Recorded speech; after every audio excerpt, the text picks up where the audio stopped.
Study Session 9, Reading for Comprehension, Introduction. In this study session, you'll be taught 2 established reading methods that ensure comprehension.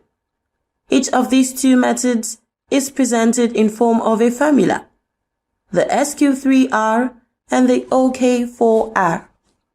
If these methods are properly practiced, they may help you to remember what you've read and to recall at the appropriate time the content you have mastered in the process of reading. In the second part of this study session, attention will be focused on subject recognition. As a reader, you must be sure you identify the subject of a sentence you have read.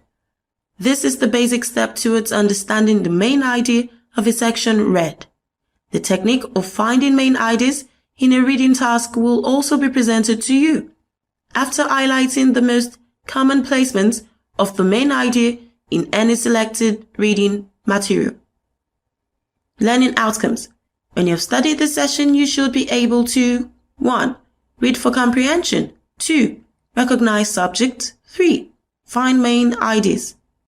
Reading for comprehension.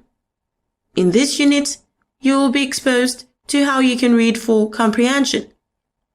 The word comprehension has been used in almost all the previous study sessions with the assumption that you know what it means. Have you ever asked yourself whether you understand the meaning, including the implications of the word comprehension? I know that in a normal classroom lecture, you would ask me to define the word comprehension.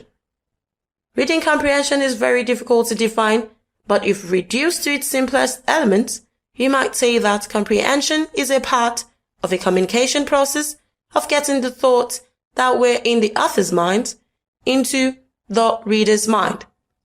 This seems to be a difficult process because it involves the transmission of an idea through several imperfect media: the author's mind, the written language, in case of reading the written language that is printed, and the reader.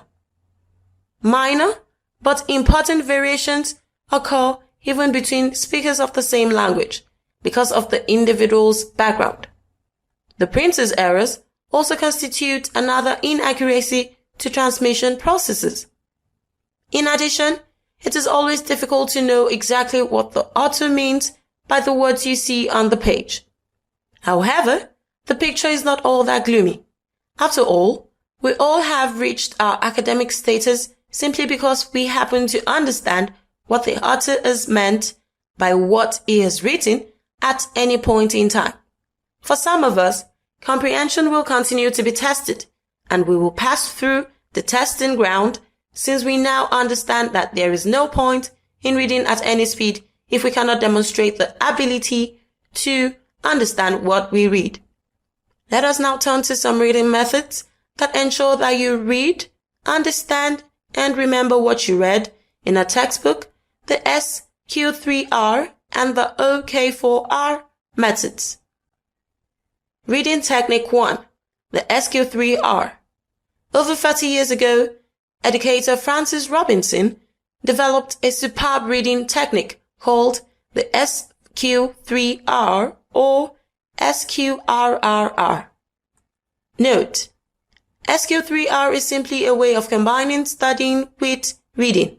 The acronym SQRRR stands for Survey, Question, Read, Recite, and Review. Each letter of the title SQ3R stands for a step. You may feel confused about the term studying and reading. Note that studying often involves reading. However, if a student does nothing but reading during his study period, he is not working as effectively as he might. Students who use the study technique almost always come out ahead of the students who merely read and reread the chapter. Let us take the methods one step at a time and look at what you should do. Survey. Look ahead through a chapter before you begin reading.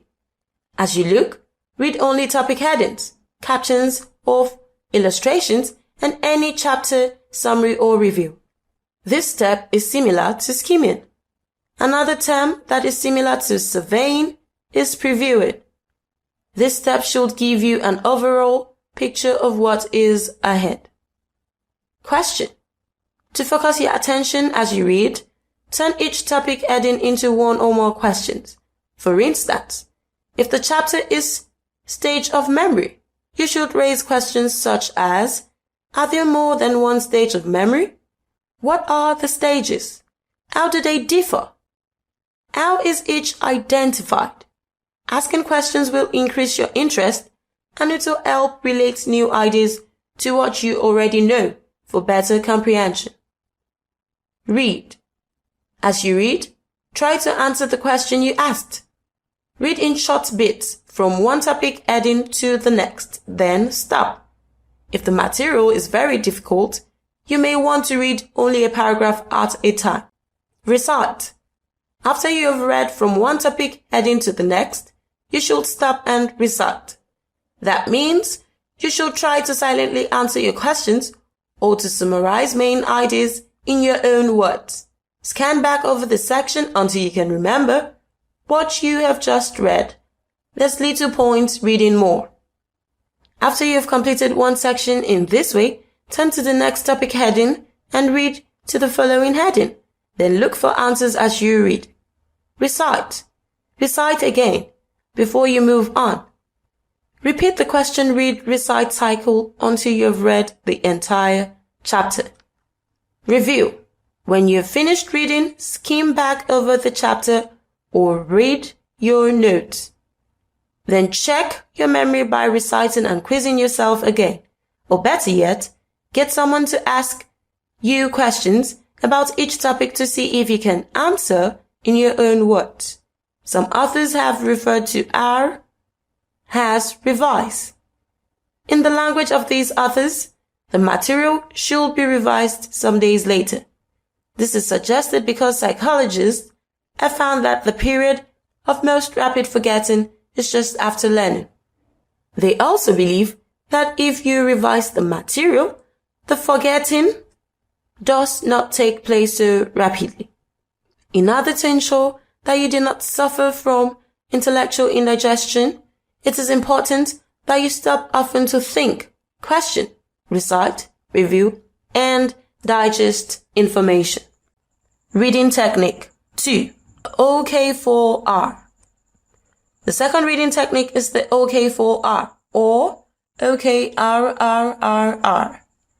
It is very similar to the SQ3. OKRRR means O. Overview. K. Key points. R1. Read. R2. Recite. R3. Reflect. R4. Review or recite. Because the two methods are similar, this study session will only examine the OK and the third R. Overview. Here you're required to look through the pages of each chapter as is suggested on the survey in SQ3R. Key point. This is the second step during which you're required to select the key points of the chapter to find the topic sentences and keywords and then raise some questions about them. The issue of topic sentence will be considered later on in this unit. Reflect. You're required to reflect on all the points, questions, allusions that have emerged from this chapter. Recognizing subject. In this unit, you'll be taken through how to recognize or identify subjects in a comprehension passage. Unit outcomes. When you've studied this unit, you should be able to 1. Identify or recognize the subject in a comprehension passage. A large portion of most students' reading problem is associated with their inability to recognize the subject of a sentence. As simple as this may sound, especially after learning in the primary school that a sentence has a subject, a verb, and a predicate or object in that order, many students have come to believe erroneously that the subject is always at the beginning of a sentence. The subject is what the sentence deals with. Usually the subject is a single noun or noun phrase. The author, however, does not always signal the subject by putting it at the beginning of the sentence or even in the first sentences. The reader's first task is to find the subject. Once you've located this keyword or phrase, following the author's thoughts become much simpler.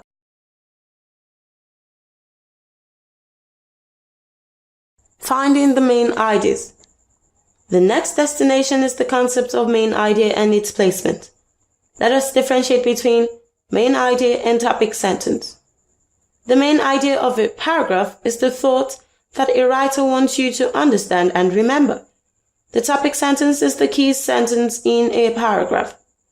While topic sentence is directly stated in the first part of a well-written paragraph, the main idea has to be put together by the reader.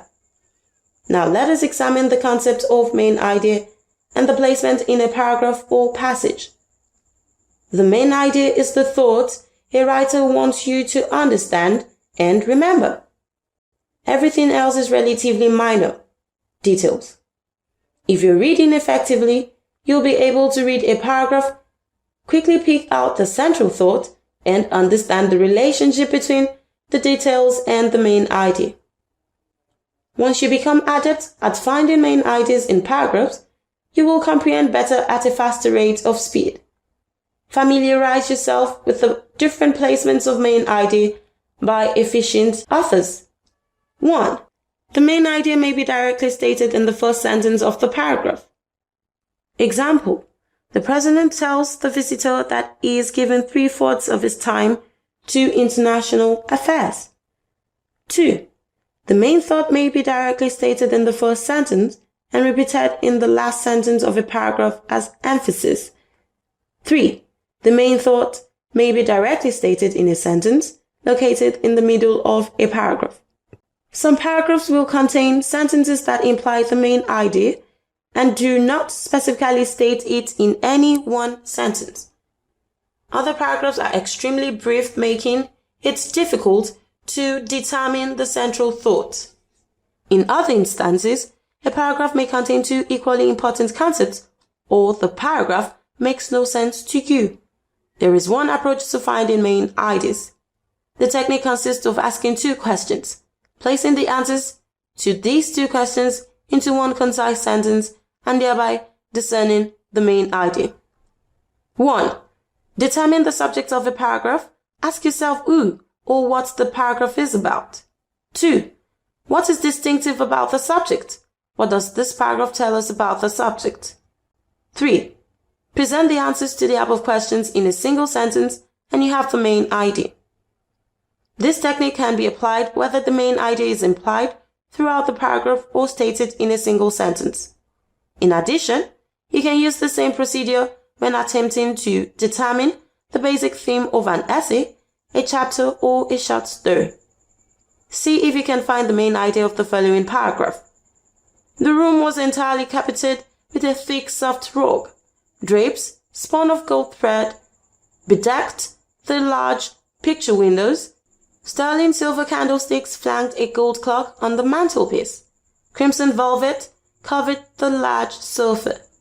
A Steinway grand piano stood in the center of the room. What is the subject? A room. What is distinctive about the room? It is richly or expensively decorated. Main idea: the room is expensively decorated. Study session summary. This study session has taught you how to understand comprehension passages by knowing how to identify the subject matters through SQ3R and OK4R reading techniques. Also, you've learned how to identify the main ideas in comprehension passages by following the steps given to you. End of study session 9. Thanks for listening.